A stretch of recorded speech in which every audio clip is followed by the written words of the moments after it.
दलित समाज को, उत्पीड़ित समाज को, पिछड़े समाजों को मोबिलाइज करने के लिए वो अंबेडकर के नाम का ढाल इस्तेमाल करती है।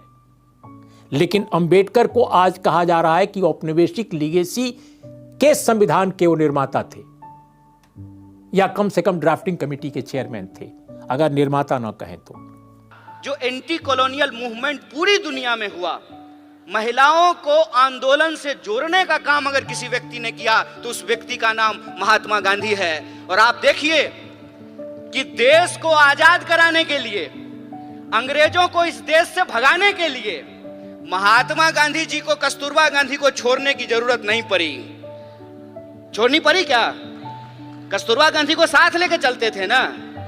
आप ये क्यों नहीं बता पाए कि इस प्रदेश में 1,30,000 बेकलाग के पद एसटी, एससी और ओबीसी के आप खा गए? आपने 20 साल से नहीं भरे। इसके दोषी कौन है? अरे आप ये क्यों नहीं बता पाए आदरणीय अमित शाह जी कि जिस प्रदेश में आप बात करते हो नारी सम्मान की, आप लाडली बहना की बात की, उसमें आपके एनसीआरबी के आंकड़े ये कहते हैं कि 2 लाख बहनें 3 साल में गायब हो गई। इसका कौन दोषी है? पलायन को लेकर एक समाज में अवधारणा है कि गरीब लोग यहाँ मजदूरी करने के लिए बाहर जाते हैं। मैं जब अभी पैदल चल रहा हूँ तो मैंने इसको देखा कि पलायन सिर्फ गरीबों की समस्या, इससे समाज का कोई वर्ग ऐसा नहीं है बिहार में जो इससे प्रभावित ना हो। जो मध्यम वर्गीय परिवार हैं, जो किसान परिवार है, जो मध्यम वर्गीय परिवार है, नौकरी रोजगार करने वाले लोग हैं, उनको भी अपने परिवार के साथ रहने का सुख नहीं है। परिवार की परिकल्पना ही यहाँ खत्म हो गई है।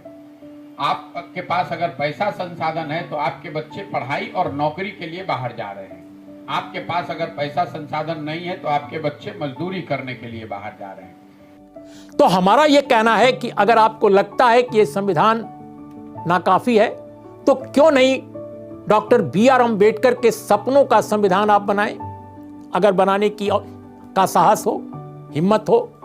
चलिए, इकोनॉमी के बरक्स मैं प्रधानमंत्री जी से सवाल पूछना होगा तो रोजगार का सवाल पूछूंगा, समावेशी विकास का सवाल पूछूंगा, और उन सवालों पर प्रधानमंत्री जी की चुप्पी होती है। ये सवाल मेरे लिए ज्यादा महत्वपूर्ण है कि हमारी इकोनॉमी हमारे आखिरी व्यक्ति तक कैसे पहुंच रही है, लोगों के घर में रोजगार कैसे पहुंच रहा है। हर बीजेपी का ये तस्लीम करना कि मिनिस्टर मोदी को अलायंस में अगला इलेक्शन लड़ना होगा, में भी एक बहुत बड़ी कामयाबी है, क्योंकि इस चीज का हमारे लिए जवाब देना बहुत मुश्किल था कि हम सब इकट्ठे सिर्फ एक को हराने के लिए क्यों आ रहे हैं। हर घर तिरंगा हमें भी अच्छा लगता है, हर घर रोजगार नहीं होना चाहिए क्या?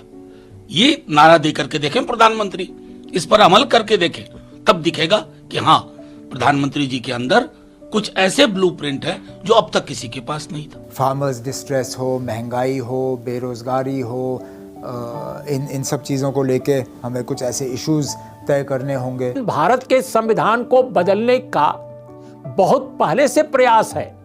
सरकारी अफसरों का जंगल राज, अफसरों की मनमानी से, अफसरशाही से परेशान जनता। दूसरा है सरकारी विभागों में फैला हुआ भ्रष्टाचार, और तीसरा है हर योजना में व्यवस्थित तरीके से काटे जाने वाला पीसी। यहाँ हर आदमी, चाहे आप बड़े हो, छोटे हो, आर्थिक तौर पे मजबूत हो, कमजोर हो, जनप्रतिनिधि हो, हर आदमी बता रहा है कि सरकार में अफसरों की ही मनमानी है। जो अफसर चाहेगा वही होगा। अफसरों का जंगल, लोग हमको बताते हैं कि भैया ये अफसरों का जंगल राज है। बिहार ने अपराधियों का जंगल राज देखा है, अभी अफसरों का जंगल राज है। ये प्रतिनिधित्व का सवाल है। प्रतिनिधित्व के सवाल को हमको सीरियसली लेना पड़ेगा, और अगर हम सीरियसली लेते हैं तो प्रश्न आता है पॉलिटिकल कल्चर का। आपने देखा सारी जो एंकर हैं वो टीवी पे क्या कर रही हैं? वो कह रही हैं कि मणिपुर पे आप बोल रहे हैं, राजस्थान पे नहीं बोल रहे हैं। अरे राजस्थान क्या, दुनिया के किसी कोने में अगर महिलाओं के ऊपर कोई अत्याचार होगा तो बिना किसी राजनीतिक लाग लपेट के उसके ऊपर सवाल खड़ा करेंगे, उसके खिलाफ बोलेंगे, ये हमारा हक है। हर दल की अपनी विचारधारा होती है। संविधान ने हर दल को यह अधिकार दिया है, लेकिन एक ब्यूरोक्रेट के तौर पर, एक सरकारी कर्मचारी के तौर पर अब आपको अपने हर निर्णय में कुछ सवालों का अवश्य ध्यान रखना ही पड़ेगा। अगर सुप्रीम कोर्ट की कमेटी नहीं बनती, अगर हिडनबर्ग की रिपोर्ट नहीं आती, अगर कुछ लोग आरटीआई नहीं करते, तो एक खत लिखते नहीं और 3,900 करोड़ अदानी को गवर्नमेंट के पैसे, और ये भी पावर परचेज एग्रीमेंट के, तो ये पैसे किसके ऊपर जाएंगे? हमारे उन गुजरातीज के ऊपर जिन्होंने भाजपा की सरकार बनाने में मदद की थी। ऐसे गुजरातीज के ऊपर ये पैसे 3,900 करोड़ जा रहे हैं। एक PPA, power purchase agreement, Adani power Mundra limited के साथ गवर्नमेंट ऑफ गुजरात ने साइन किया पीपीए। इस खत को देखते हुए साफ निकलता है कि लूट है।